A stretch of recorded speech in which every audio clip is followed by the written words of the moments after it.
The settlement on Veridian 7 had stood for 3 years without incident.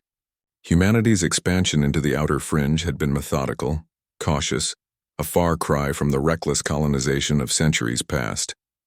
Era had been part of the third wave, a xenobiologist tasked with cataloging the planet's indigenous life. She had learned to read the forests, to move through them like a whisper. The Kethran, the apex predators of Veridian 7, had taught her that much.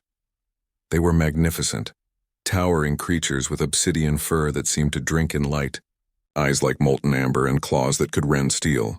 The Kethran hunted in packs, communicated through subsonic frequencies that made human bones vibrate, and possessed an intelligence that dancing on the edge of sentience. The colonists called them monsters. Era called them misunderstood. The incident began at dusk, when the twin suns painted the sky in shades of blood and gold. Era had ventured beyond the perimeter, against protocol, against common sense, to retrieve a data node that had fallen from her drone. The forest floor was a carpet of bioluminescent moss, and she moved carefully, aware that she was being watched. She always was. The Kethran observed everything, learned everything. That's what made them dangerous. That's what made them fascinating. She found the node wedged beneath a fallen titan tree, its roots sprawling like the fingers of a buried giant. As she knelt to retrieve it, she heard the sound, a high-pitched keening that sent ice through her veins. A Kethran cub. Era moved toward the sound, every instinct screaming at her to run. But curiosity had always been her greatest strength and her most fatal flaw. She found the cub trapped in a crevasse, its leg twisted at an unnatural angle. Blood, dark and viscous, pooled beneath it. The creature's eyes found hers, wide with pain and terror. She knew what would happen next. The pack would come. They always came. Era descended into the crevasse, her movements slow and deliberate. The cub snarled weakly, a pitiful sound from a creature that would one day command the forest. She pulled the medical kit from her belt, her hand steady despite the hammering of her heart. The cub tried to bite her, but its strength was failing. She administered a coagulant, then carefully splinted the leg with materials from her pack. "I know," she whispered, though the cub couldn't understand her words. "I know it hurts." The subsonic rumble came first, a sound felt rather than heard, a vibration that traveled through the earth and into her chest. Then came the alphas.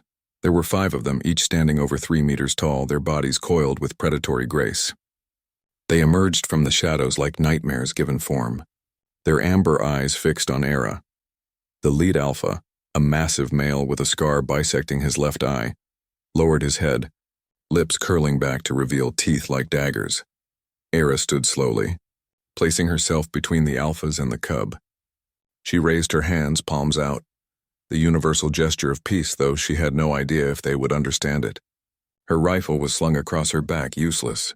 Even if she could reach it, 5 rounds wouldn't stop 5 alphas. Nothing would. The scarred alpha took a step forward. The others flanked him, forming a semicircle. They were coordinating, communicating in frequencies she couldn't hear, planning, deciding. She should have been terrified. She was terrified.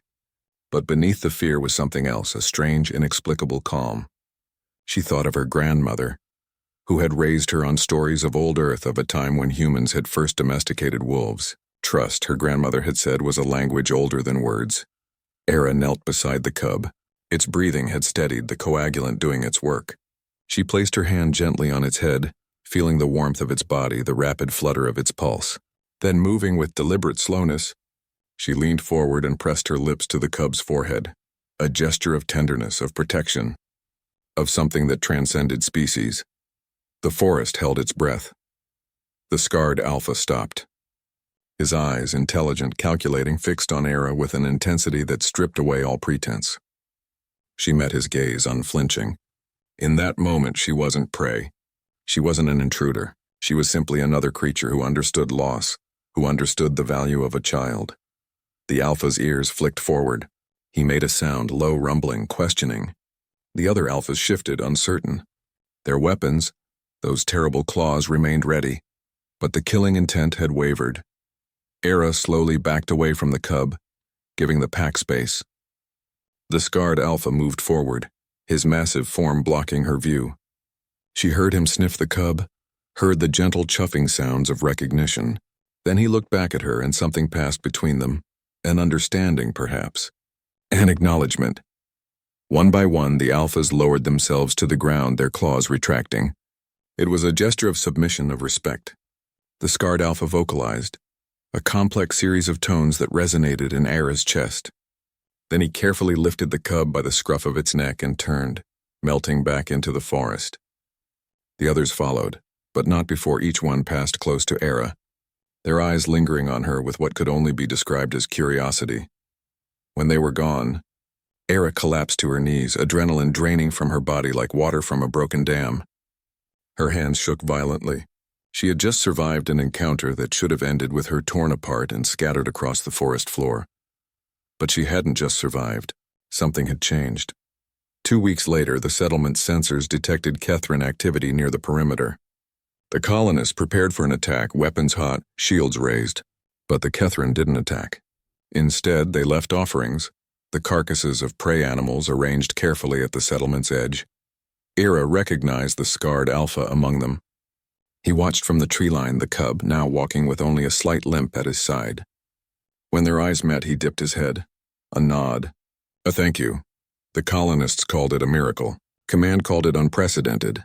Era called it what it was, the moment when two species looked at each other and chose understanding over fear.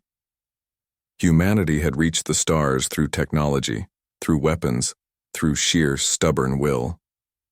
But on Veridian 7, in a forest lit by bioluminescent moss, one human had bridged the gap with something far simpler: compassion. And the universe, vast and indifferent, took note.